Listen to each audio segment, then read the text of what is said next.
So we've got all the wort inside of our pot, and now it's time to start boiling. So turn it high, and I like to put the top on.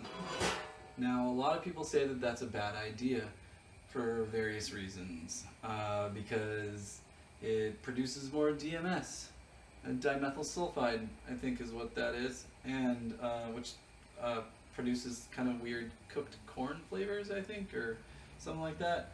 But I haven't found it to be a problem. In addition to that, because of the fact that I brew all my beer on an apartment stove, it takes really, really, really long to achieve the temperatures that I need to do a full boil with 7 gallons of wort. So leaving the top on allows me to achieve that boil, the nice rolling boil that you want.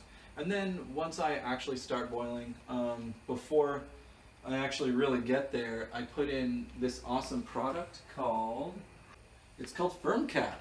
Firm Cap is awesome, and it as it says, it eliminates over foaming in fermenters and helps prevent boilovers.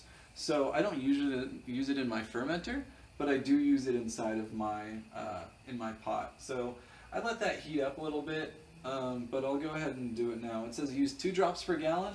I have 7 gallons, so we're gonna do 14 drops. Now this stuff is awesome because it really allows me to keep the top on my pot and not worry as much about a nasty boilover.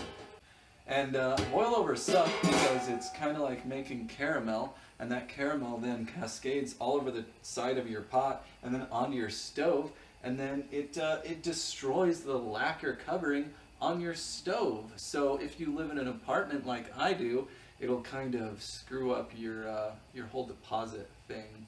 So watch out for that one.